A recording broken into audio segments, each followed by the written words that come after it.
Debra Weller, storyteller and educator. I live in St. Augustine, Florida in the United States. I have been performing as a storyteller and educating for over 40 years. Today, I am happy to invite you to hear this Inark Power Talk. My talk today is about storytelling. Storytelling, the ancient art of storytelling, but it's not just for telling stories. You might wonder why I am holding this heart.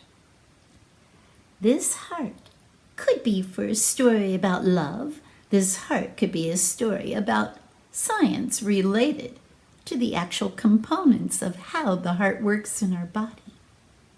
But today it's going to represent storytelling as the heart of the curriculum.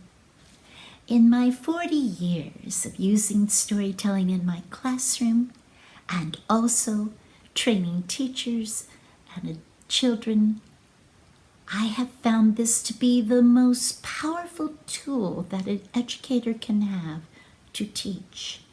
I call myself a storyteller, story teacher.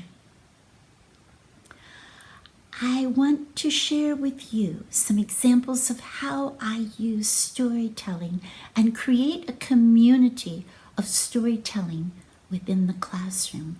But first, I want to answer the question of why would I choose to use story in my classroom? And I know we are expected to teach so much content, but if we do not have a bridge of the content to attaining full meaning,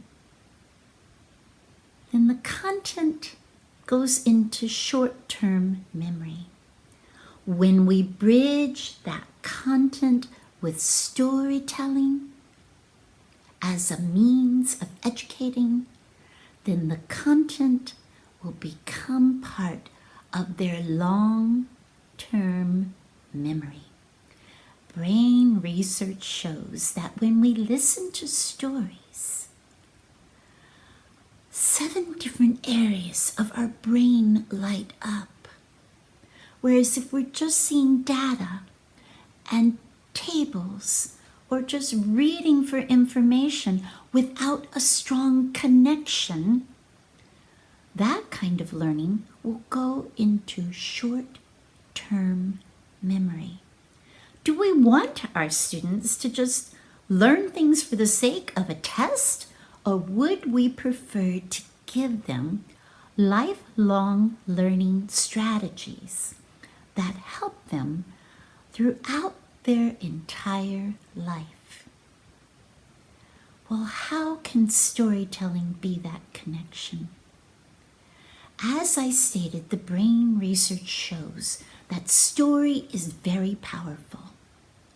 But it also shows that when we're given tables and charts and data and numbers, if we do not connect those forms to a story, the brain is going to be working on overtime trying to make meaning of these unrelated facts and statistics. And it's working so hard it can't possibly learn, therefore it all goes to short-term memory. It doesn't have to be that way, for I have discovered the magic that storytelling can be throughout the curriculum, especially in these areas: social emotional learning, oral literacy, speech, vocabulary development, written language, math, science, history, and communication skills. Now, if one type of teaching strategy could bring you and your students all of those benefits, wouldn't you want to try it? I know I would, and I have. I am going to take you through a few scenarios of how storytelling can support learning in a classroom. It is my philosophy that we have to create a storytelling community with our students. It begins on the first day of school. We don't know one another. We have to teach them all of the routines of how to exist in our classroom. We're a little nervous. We have new students. We have no history on them. And now we are going to go on this journey with them for 9 to 10 months of their life. The classroom needs to be a welcoming and safe place for the children to learn. They cannot learn if they feel threatened, worried, or filled with anxiety. By creating a storying community, they will feel that they are accepted and respected. So on the very first day, after we've gone through all the routines, I gather the children in a circle and we sit down and I introduce them to the story stick. Now, it could be a story stick, it could be a story shoe, a story bear, like a stuffed animal, it could be a story rock, it could be any object that will not cause the children to do a lot of fiddling with their hand, but it becomes sacred. And the story circle is a sacred gathering place in the classroom. There are some rules about the story stick. One of them being only the person speaking gets to hold the stick and speak. Everyone else needs to be a respectful listener. The person who is the storyteller holding the stick uses a bold voice so that everyone in the circle can hear. And the person has to speak loudly enough so that their voice and their important message can be honored by all the people who are listening. So I teach them and we practice those first few days of school. And this is how it might go. I sing a song. Let's join hands and make a circle. Let's join hands and make a circle. We gather. We sit down. I explain the rules of the story stick to them. And the teacher needs to model what she expects of the students. And so I tell them, I will give you time to get your words from your head to your lips. And I count silently on my fingers to 20. Then I model. The first prompt for the first day of school is to say their name in a complete sentence, to tell one true fact about some skill that they have that they're very good at. Hello, my name is Mrs. Weller, and I am an artist. I love to paint in watercolor and acrylic. And then the stick is passed. On the first day of school, some of the children may be feeling a little bit shy and not quite ready to share, and that's okay. If they just need to pass the stick on the first couple of days, that's okay. But after a few days, they will want to tell their story too. And they always join in. In fact, when I hold up a story stick in the classroom, they immediately know, after a few days of practice, to come and sit on the floor without my words being spoken. So through the first week, I might ask getting to know you kind of questions. Tell me about your family and how many people live at your house. Do you have any pets? What are your favorite colors? Do you play any sports or have a talent? Tell me about places that you've traveled to.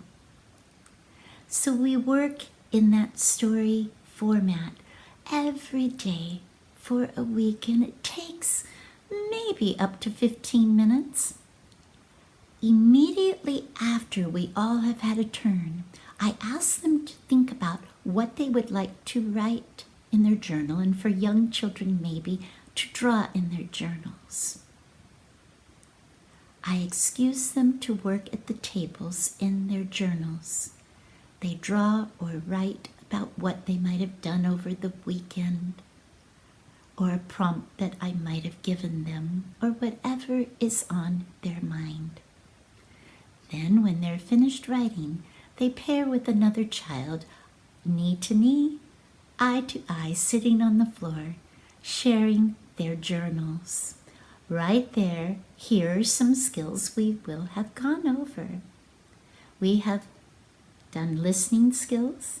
We have learned speaking skills, eye contact and respect for our fellow friends. Then we've taken it to writing skills. How else would I use this in my classroom beyond this? Well, story is another component to solve social emotional issues in the classroom. We gather in the story stick to solve problems in that circle without pointing fingers at any child. So for instance, we might say, I notice that there is some difficulty with us being kind when we're out on the playground. Or perhaps it's sharing. What are some of those social emotional things that we need to know about? So I'll set up a scenario. And sometimes I will even use a puppet to help with that kind of learning. Hello, Purple Monster. Somebody called me a name at the playground today. Oh, how did it make you feel, Purple Monster? I felt sad. Oh, Purple Monster, could you and the children figure out a way to solve that problem of using unkind words? Okay, let's work on it together. And what I do next is we pass the story stick and find a solution to that problem. And around it goes, so everyone has a chance to do a solution. Sometimes I'll write those solutions, and we will come up with ways we can practice solving a social emotional problem in our classroom. And puppets are a great way to do that without pointing your finger and saying, Lindy had a difficult time on the playground today. She was using unkind words. We do it through the puppet, and then it's at no fault to anyone, but we collectively learn. Thank you, Purple Monster, for demonstrating this today. We'll see you again.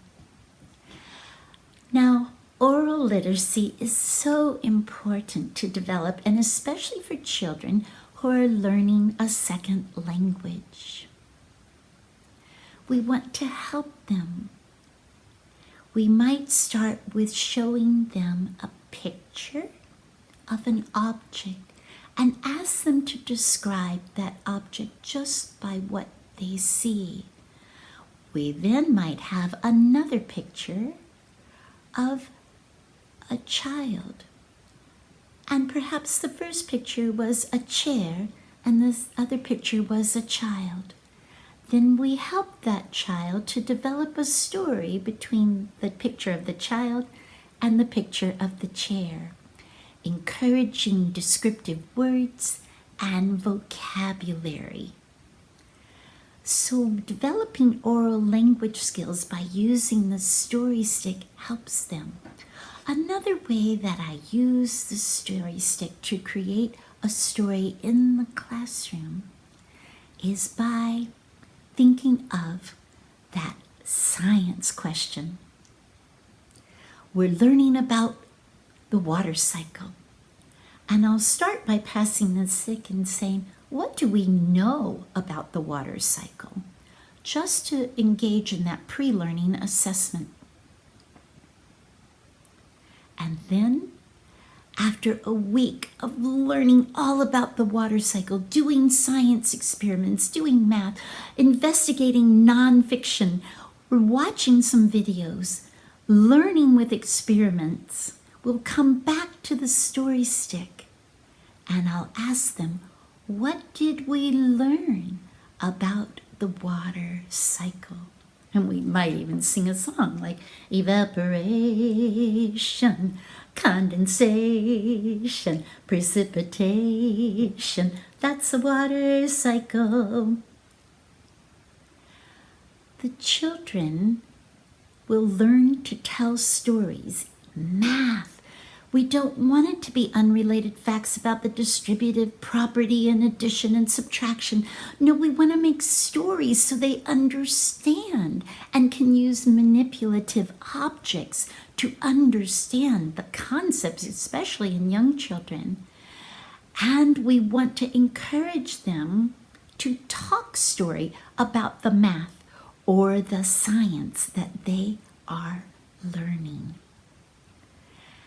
I always find that when I incorporate storytelling, whether it's literature that we're studying, we can understand the concepts better. And now I will give you a short example of that, using a fable, which are great stories for learning many concepts. Let's see if you can figure out what properties we will learn about. Crow flew around. He was parched from the hot sun, and then he came to look down, and he said, I've got to find some water. Below him was a farm. He saw a woman hanging out the laundry.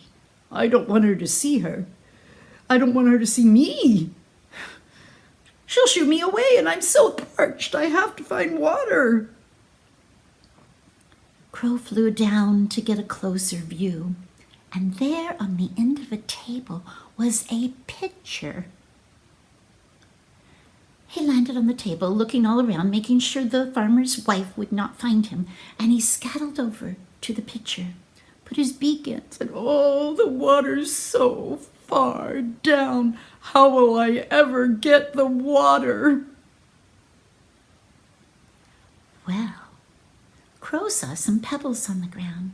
He flew over and picked up a pebble and dropped it into the pitcher, and then another one, and another one, and another one.